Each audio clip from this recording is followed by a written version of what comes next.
बिस्मिल्लाहिर्रहमानिर्रहीम। इस्लाम स्टूडेंट करेंगे window to world history class 8 का first chapter the modern world.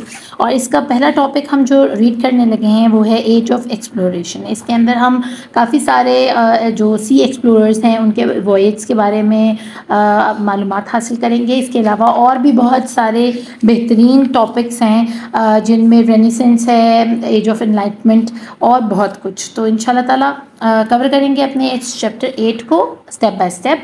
Start करते हैं अपनी reading age of exploration topic की। The age of exploration also known as the age of discovery span from the 15th century to 17th century. अब age of exploration किसको कहते हैं? ये वो मुहिमात का वक्त है, ये वो पानी को छानने का और पानी में मौजूद दूसरे आइलैंड्स या लैंड मासेस को ढूंढने का दौर है, जो कि 15वीं सदी से लेकर 17वीं सदी इन 200 सालों के दरमियान ये सारे काम किए गए। यानी ढूंढा गया कि हम जिस एरिया में रहते हैं उसके अलावा भी क्या अल्लाह ने और ज़मीन बनाई है और वो कैसी है दिखने में, वहाँ कौन से लोग आबाद हैं। तो समझ लें कि ये एक्सप्लोर करने के लिए पानी के रास्ते जो जहाज़ों पर जहाज़ रानी करते हुए बड़े बड़े आइलैंड्स को इन्होंने एक्सप्लोर किया और बड़े बड़े जो कॉन्टिनेंट हैं एक से दूसरे कॉन्टिनेंट को मिलाने के रास्ते इन्होंने ढूंढे। जो पानी के रूट्स हैं, जैसे हम रोड मैपिंग करते हैं इस तरह इन्होंने सी मैपिंग की कि पानी के रास्तों में कौन सी हर्डल्स आती हैं, कहाँ कितने आइलैंड्स हैं, कहाँ से हमें शिप को गुजारना आसान है, कहाँ से मुश्किल है। ये सब कुछ इन्हीं 15वीं सदी से लेकर 17वीं सदी के 200 सालों पर मोहित है। यानी इन्हीं 200 सालों को एज ऑफ डिस्कवरी कहते हैं। इस दौरान और भी बहुत सारे ऐसे लोग हैं जैसे वास्को डी गामा है, कोलंबस है, मार्को पोलो है। तो ये सारे क्या थे, इनको अलग अलग एक्सपीडिशंस के ऊपर इनके जो मोनार्च है या इनकी बात किंग्स वगैरह हैं वो भेजा करते थे। वो इनको स्पॉन्सर किया करते थे कि आप जाएं और पानी में से जो है ना रास्ते ढूंढें, क्योंकि रोड पर सफ़र करना उस दौर में मुश्किल था। उनके पास इतने हवाई जहाज़ वगैरह नहीं थे, उनके पास कोई ऐसी गाड़ियाँ नहीं थीं जो कि उनको आसानी से मुश्किल रास्तों से लेकर जा सकती। इसलिए उन्होंने पानी का रास्ता जो है ना वो ज़्यादा महफूज और ज़्यादा आसान जो है ना समझा। और इस किस्म के एक्सपीडिशंस के लिए, रास्तों की मैपिंग स्किल के लिए इन लोगों को चुना गया, ताकि ये और ये एक एक्सपीडिशन जो है वो तकरीबन 4-4, 5-5 साल, 10-10 साल के ऊपर मुहित होता था। और ये इतने अरसा अपने घर से दूर रहते, तो जब वापस आते थे तो बताते थे कि जी इंडिया से पुर्तगाल आने तक ये 3 रास्ते हैं, इनकी ये हर्डल्स हैं, आपको जौन सा सूट करता है यहाँ जाए। यानी एक जहाज़ को जो जहाज़ 26 दिन में ही एक रूट से गुजरता है, दूसरे रूट पे से उसको 40 दिन लगते हैं और एक रूट पे से उसको 15 दिन लगते हैं। लेकिन 15 दिन वाले रूट के ऊपर ये हर्डल्स आती हैं। अगर आप उनको क्रॉस कर सकते हैं तो वेल एंड गुड, आप 15 दिन वाला रूट चूज़ करने। इसी तरह हमें जब हम प्लानिंग करते हैं कहीं जाने की तो हम सोचते हैं कि सबसे शॉर्टकट रास्ता कौन सा है, लेकिन शॉर्टकट रास्ते में बहुत सी मुश्किलात का भी सामना करना पड़ता है। तो हम उसके लिए अपने आप को इक्विप्ड करके निकलते हैं। तो ये काम था इनका कि इन्होंने उस दौर में 200 साल लगाए और पानी के ज़रिए एक कॉन्टिनेंट को, एक कंट्री को दूसरी कंट्री से मिलाया आसानी के साथ। अब आगे इसकी रीडिंग कर लेते हैं। During this time Europeans from different kingdoms sailed the sea to find new land masses to explore the new world for new cultures and trading routes. अब सिर्फ एक मकसद नहीं था कि सिर्फ मैपिंग की जाए या पानी में से रास्ता ढूंढा जाए। दूसरा तरीका जो इन्होंने अपनाया था वो ट्रेडिंग था। ये आखिर ऐसा चाहते क्यों थे कि एक कॉन्टिनेंट या एक कंट्री दूसरी से क्यों मिले? ये चाहते थे कि हमारे इलाके का जो कल्चर है या जो हमारी प्रोडक्ट्स हैं वो हम इंट्रोड्यूस कराएं to the world outside there, के वहाँ पर दूसरे कॉन्टिनेंट्स हैं उनसे जाके अपनी चीज़ों को एक्सचेंज करें, उनको दिखाएं कि जी हम ये बनाते हैं। उनसे पूछे भी आप क्या बनाते हैं, उनसे वो ख़रीदें और अपनी चीज़ें उनको बेचें। और इसमें ज़्यादातर मसाला जात थे, गरम मसाले थे जो वो ट्रेडिंग के तौर पर इस्तेमाल करते थे। इसके अलावा कल्चरल चीज़ें थी, कपड़े थे, जूते थे और छोटे मोटे हथियार और बर्तन वगैरह, ये सारी चीज़ें थी इसके अंदर। They reach India and many countries in the far east, Africa and the continents of America. अब ये कहाँ गए, कहाँ इन्होंने अपने रूट्स बनाए और अपनी प्रोडक्ट्स को इंट्रोड्यूस करवाया, तो वो फार ईस्ट था। फार ईस्ट में जो है ना आपके पास जापान आ जाता है, कोरिया आ जाता है, उसके अलावा चाइना आ जाता है, यानी मलेशिया वगैरह, हांगकांग, ताइवान, ये सारे इलाके जो हैं ये फार ईस्ट के हैं। उसके बाद अफ्रीका, आपको पता है अफ्रीका एक ख़ुद बहुत बड़ा कॉन्टिनेंट है। उसके अलावा अमेरिका के कॉन्टिनेंट से अलग अलग, क्योंकि उसको यूनाइटेड स्टेट्स ऑफ अमेरिका कहा जाता है, डिफरेंट स्टेट्स हैं जिनको मिला के अमेरिका बना है ना। उसमें कैलिफोर्निया है, उसमें मैक्सिको है, ये सारे जो है ना मिला मिलू के इन्होंने अमेरिका की जो है ना एक पूरी मुल्क को तरतीब दिया हुआ। तो इन इलाकों में ये लोग गए। रीजंस फॉर एक्सप्लोरेशन, अब ये रीजनिंग बहुत अहम है, इनको याद करना बहुत अहम है। मैं इन सम रीज़न्स को जो है ना आपके सामने बिल्कुल क्लियरली एक्सप्लेन करूँगी ताकि आप इसको अच्छे से याद कर लें। अब ये बहुत इंपॉर्टेंट टॉपिक है, अभी से अगर याद कर लिया जाएगा तो आपको सीपी में प्रॉब्लम नहीं होगी। सबसे पहला जो रीज़न था वो था European started exploring the world in search of new lands to expand their territories. एक तो वो अपने टेरिटरीज़ को बढ़ाना चाहते थे, अपनी हदूद को, अपनी हदों को ज़्यादा एक्सपैंड करना चाहते थे, अपने मुल्क को वसअत देना चाहते थे, करना चाहते थे। ठीक है, पहली वजह तो ये होगी कि वो दूसरे लैंड मासेस को ढूंढ रहे थे, वो ऐसे इलाकों को ढूंढ रहे थे जिनको वो ना सिर्फ एक्सप्लोर करें, वहाँ पहले कोई ज़िंदगी मौजूद ना हो और वो वहाँ जाकर आबाद हों, और अगर वहाँ कोई आबादी है तो वहाँ जंग या किसी भी तरीके से उसको हासिल किया जा सके। पहला रीज़न तो ये हो गया। They aspire to find faster trade routes and potential market for their products. दूसरा बड़ा रीज़न, वो छोटे से छोटे रास्ते को ढूंढना चाहते थे तो अपनी प्रोडक्ट्स को इंट्रोड्यूस करवाने के लिए टू द आउटसाइड वर्ल्ड, कि अपने से हटकर वो दूसरे कॉन्टिनेंट्स और कंट्रीज़ को अपनी प्रोडक्ट्स बेचना चाहते थे, और वो चाहते थे कि वो बहुत कम वक्त में अपनी चीज़ें उन इलाकों तक पहुंचा सकें। इसलिए उनको रूट्स जो है ना उनकी मैप स्केलिंग करनी ज़रूरी थी, उनको मैपिंग करना ज़रूरी था, वो नक्शे बनाने ज़रूरी थे कि जिनसे वो पानी के रास्ते जल्द अज जल्द अपनी चीज़ों को उन इलाकों तक पहुँचा सकें। The tales of wealth of the Orient brought back by the travelers inspired curiosity in other Europeans. अब tales of wealth of the Orient क्या है? मशरिक़ वुस्ता, मशरिक़ के हमारे अरब्स के पास बहुत, आपको अल्लाह ने पता है अता कीमिया नेम थे, उनके पास पेट्रोल है, उनके पास ये ईंधन वगैरह, इसके अलावा सोना, और हमारे पहाड़ों में अल्लाह ने बहुत कुछ मादनियात रखी हुई हैं।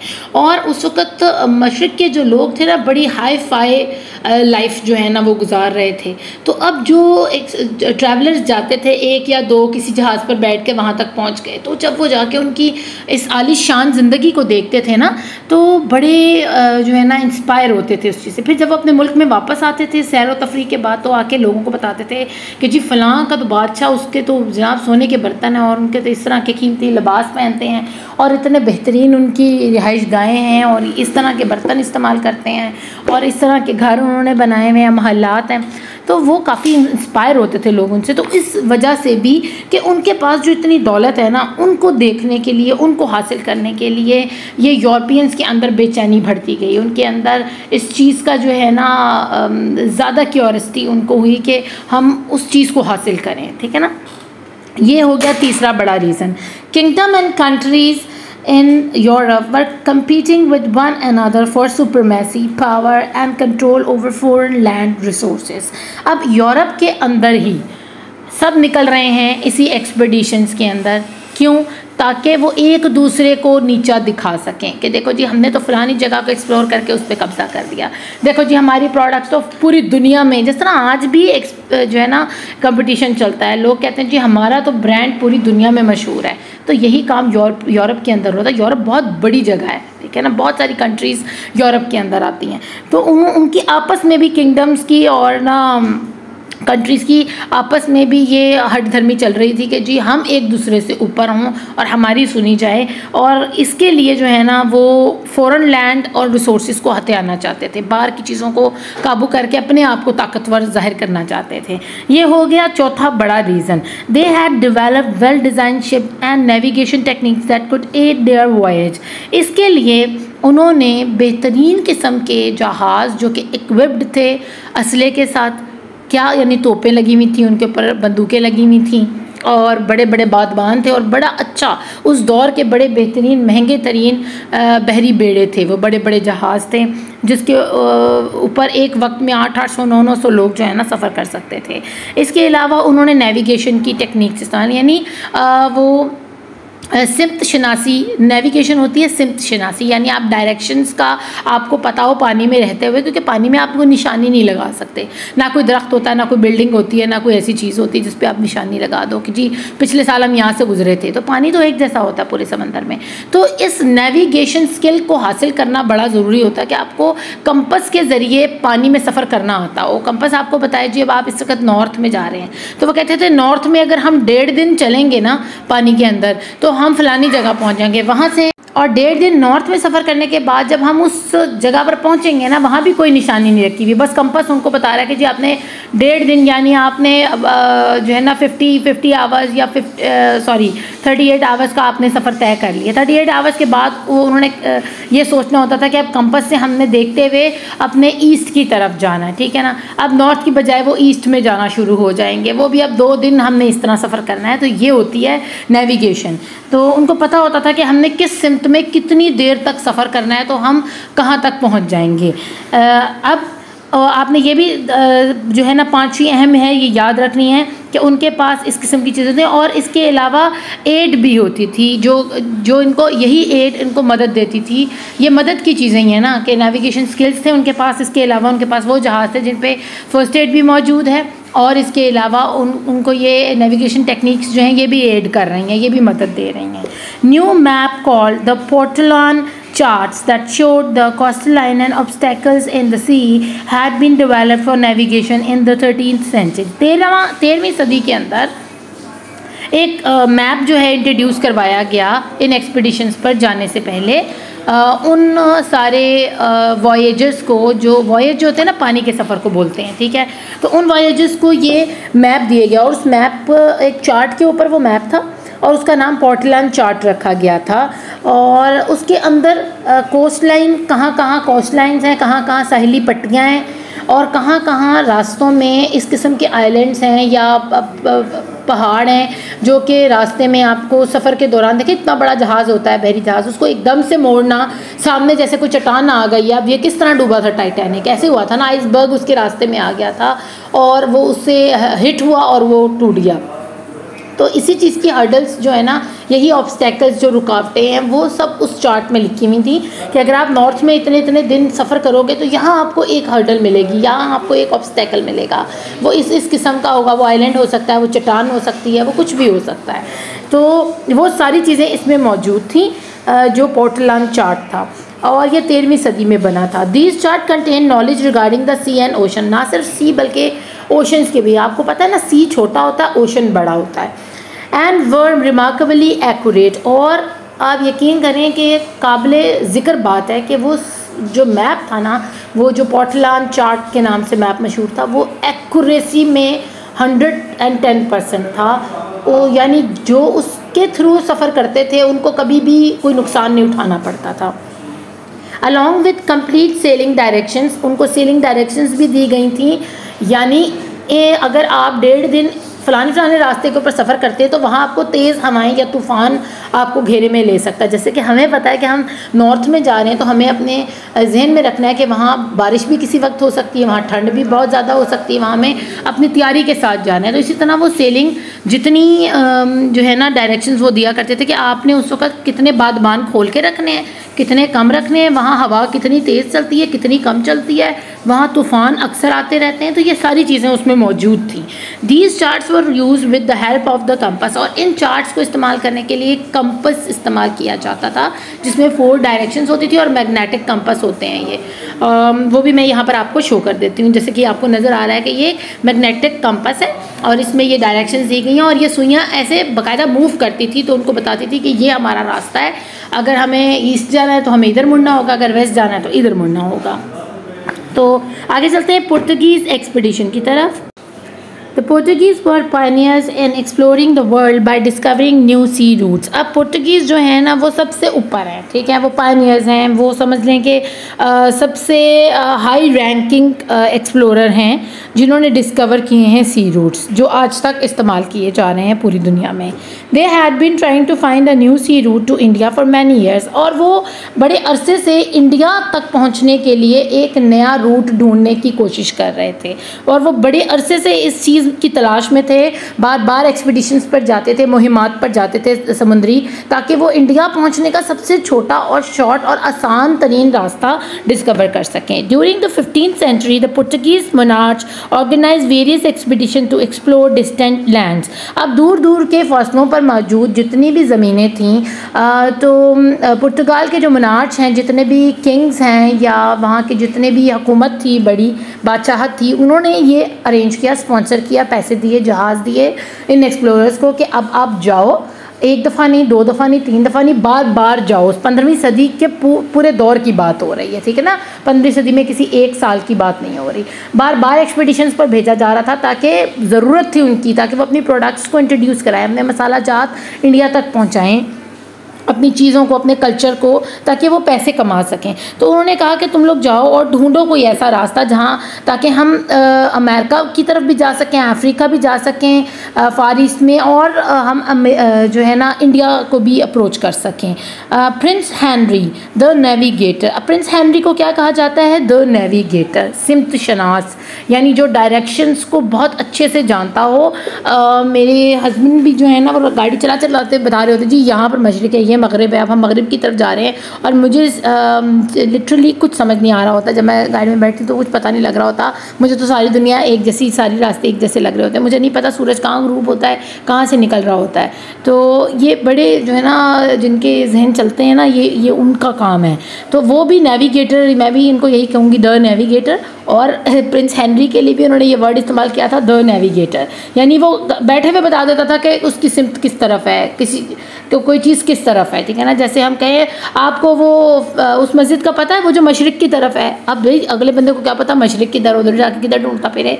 हालांकि ये बड़ी नॉर्मल सी चीज़ है, लेकिन हमें इसमें बहुत ज़्यादा कन्फ्यूजन हो जाती है। आप अपने घर में बैठे सोचें कि आपका स्कूल कहाँ सिचुएटेड है, आपके घर के नॉर्थ की तरफ है, ईस्ट की तरफ है, वेस्ट की तरफ है। मुझे तो लिटरली बिल्कुल जहन में नहीं आता कि मैं क्या बताऊँ कि थोड़ा सा नॉर्थ वेस्ट की तरफ है या नॉर्थ ईस्ट की तरफ है। तो ये बड़ा जो है ना समझदार लोगों का काम है। तो ये जो प्रिंस हेनरी था ना, सिमतों को जानता था और सिमतों के बारे में बहुत इसको पता था, कहीं कुछ भी वो बता सकता था।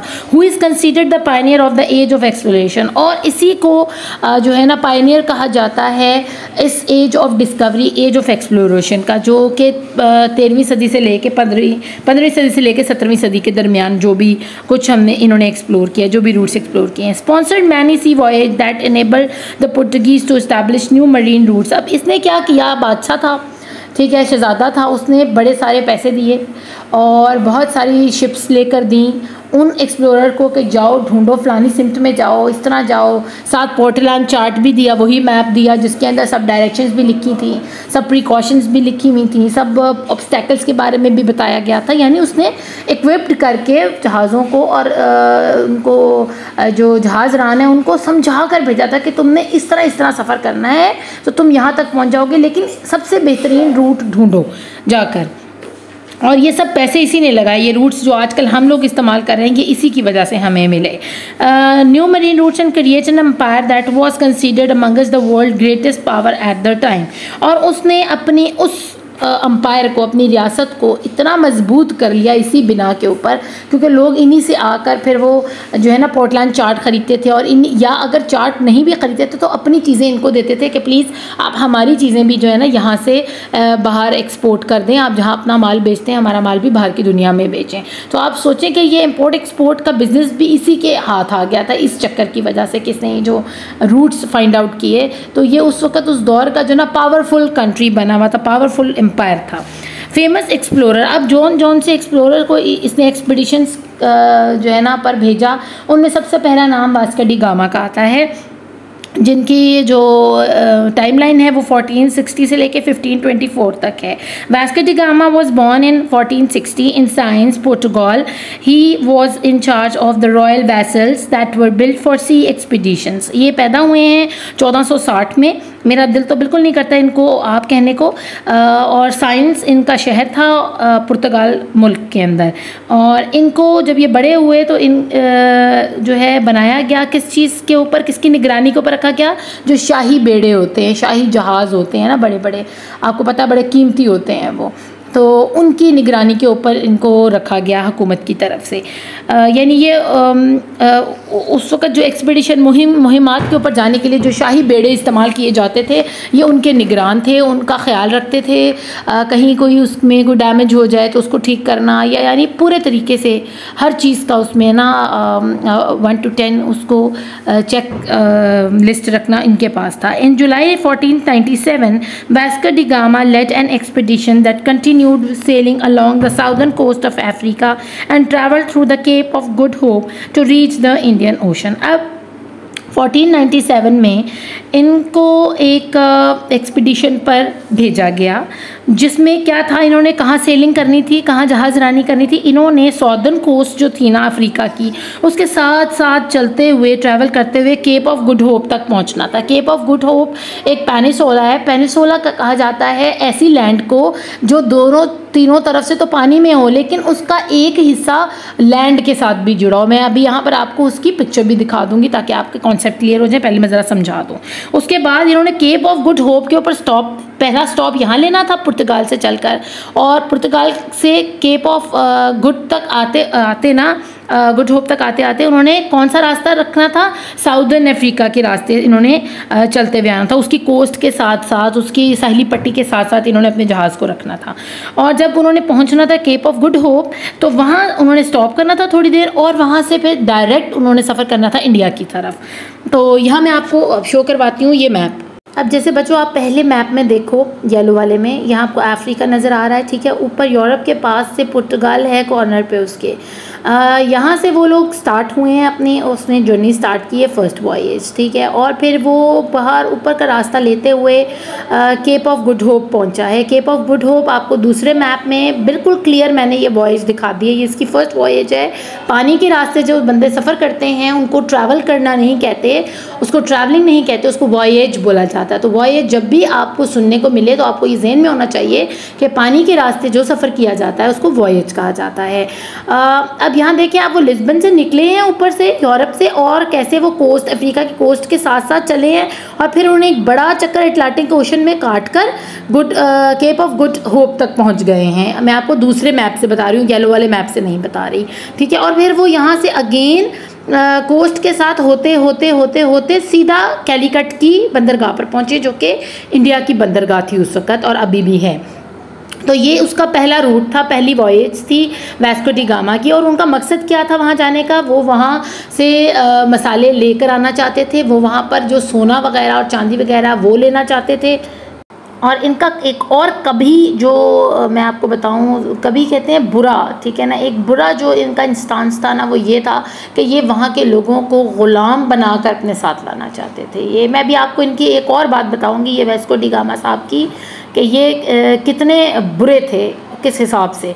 वैसे तो इन्होंने ये काम एक अच्छा ही किया कि अल्लाह ने इनके हाथ से रूट आपको जो है ना आज कल जो हम यूज़ करते हैं पानी के वो रास्ते, वो इन्होंने हमें एक्सप्लोर करके दे दिया। अदरवाइज़ तो इनका कोई ऐसा तारीफ़ के काबिल काम नहीं था जो यहाँ पर बयान किया जाता। मेरे ख्याल से इनको हिस्ट्री वालों को ये भी बताना चाहिए कि ये बंदा एक तरह का पायरेट भी था, एक तरह का ये बहरी कज़ाक भी था, ये लुटेरा भी था, और इसने मुसलमानों के एक जहाज़ को आग लगा दी थी। जो इंडिया से जो लोग हैं ना हज करके वापस आ रहे थे, तो इसका रास्ते में उनसे टकराव हुआ उस जहाज़ के साथ, यानी आमना सामना हुआ। तो इसने उनको रोका, उनको बंदी बनाया, उनकी सारी जितनी भी चीज़ें उनके पास थी वो लूट ली, और तकरीबन 400 हाजी था जिसको इन्होंने ना आग लगा दी, और उनके 20 बच्चे थे छोटे साथ जिनको इन्होंने कैदी बना के अपने साथ रख लिया था। तो ये इनकी करतूत थी जो इन्होंने की थी 1502 सेंचुरी के अंदर, 15th सेंचुरी में की थी इन्होंने।